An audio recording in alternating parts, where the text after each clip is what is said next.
Eckstein, and we're here today with Aklia, and she has this amazing boutique and hair salon actually, and we're going to find a lot about her today and her designs and her inspiration. Thank you for having us, Aklia. Absolutely, welcome. Thank you. So tell us how you decided to open up this amazing boutique. Tell us about it. Well, I opened 13 years ago. Wow. Yeah, I had a very small space in North Hollywood on Vineland, which is now the NoHo Arts District. So I kind of have a knack for moving into a place and then it kind of starts to blossom. Ah. I was there for 2 years and then I moved here in 1995. Wow.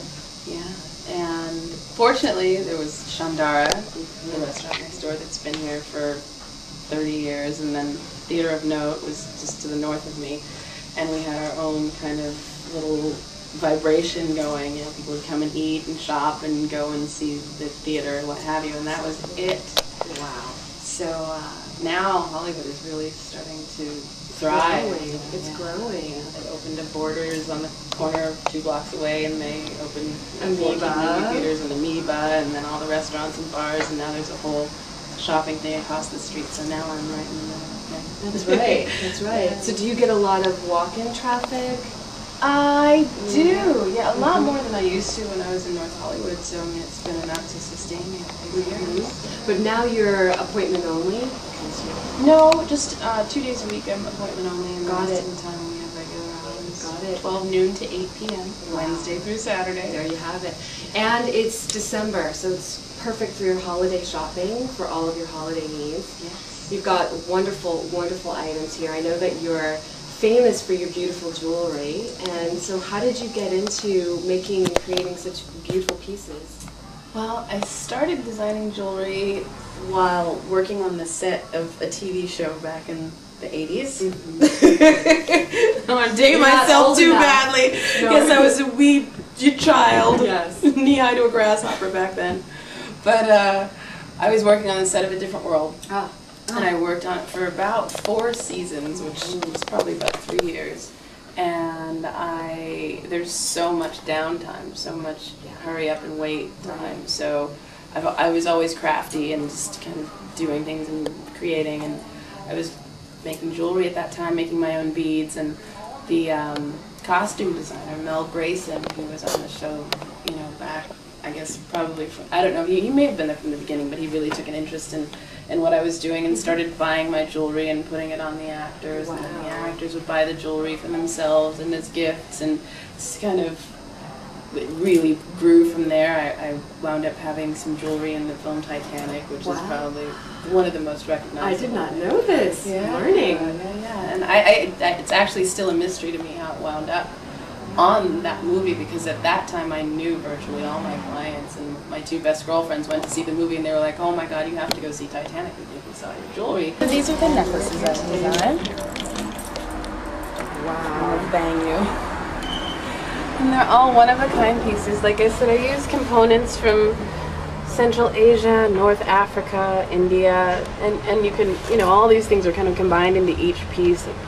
This piece is from North Africa, and then it's got these little antique drops from India and beads here from Thailand, and just a wonderful eclectic amalgamation of different things from different places that are all beautiful. Live in harmony. Thank you. So do you ever make things custom? Like if someone said to you, you know, I'm getting married and there's a piece, I'm wearing this type of dress, could you create something, a neck piece for me? Sure, definitely. That's fantastic also. I have been fortunate to do that in the past, and I'd be honored to do something for such a special occasion. Welcome to Hollywood, that's the traffic outside. That's the madness you escape from when you come in here. It's good. Absolutely gorgeous. Thank you. Yes, this is my passion, so.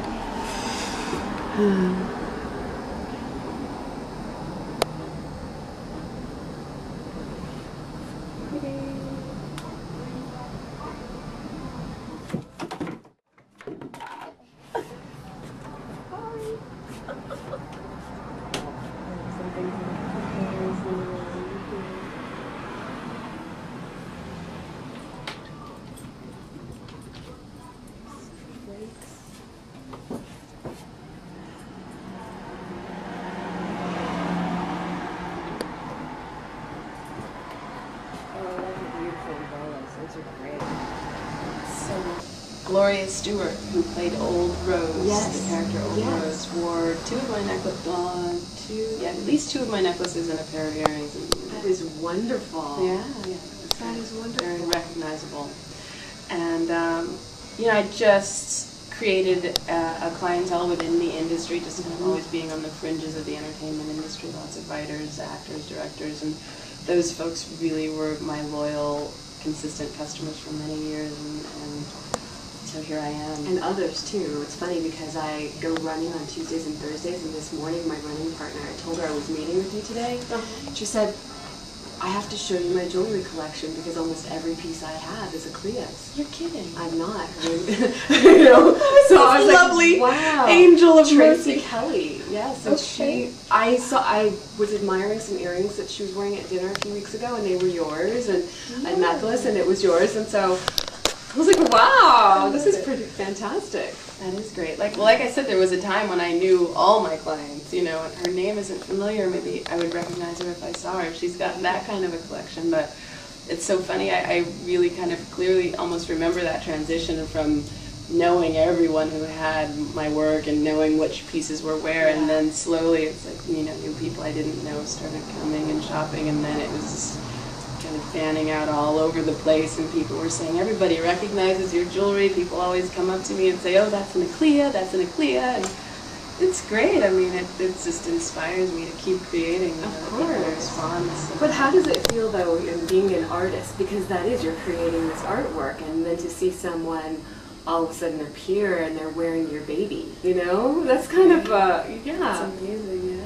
That's fantastic. Yeah. So, I mean, and that's sort of the feeling I have when I walk into your space also. It's an art gallery. You walk in, it's a beautiful experience. It's all of your senses are heightened. You have the incense, and it feels like this beautiful entrance into this other land, and you're really heightened in the color, the music, and then you have these beautiful pieces. So tell us a little bit about the materials that you use in your jewelry creation.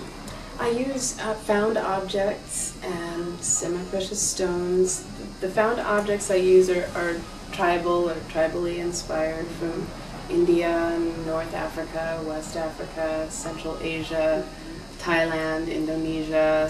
So just in all of the places of the world that really interest me, places that I'm drawn to. And I've been very fortunate to travel to Africa and India and Thailand and Turkey most recently. I was in Turkey last year on a buying trip that was really amazing. So, do you go to these places feeling like, okay, I'm going with the intent to purchase, or you go and then you kind of see what happens? Well, now I'm sure you go with the intent to purchase, but maybe early on, was it that way as well? Even before I opened my store, I traveled to Africa in '93, and I went with the intention of exploring, of course. I was there for 2 months, but I went with the intention of also on like a treasure hunt. Sure, Really. That's how I think of it before I leave, is in this looking for treasures and things that move me, visually and inspire. Yeah, things that just inspire me and things that I can visualize creating around, and so it's always an adventure. It's always a treasure hunt. Whenever I leave, whenever I wind up on other soil, and it's been wonderful. I've been really fortunate, and I've had wonderful travels and met amazing people.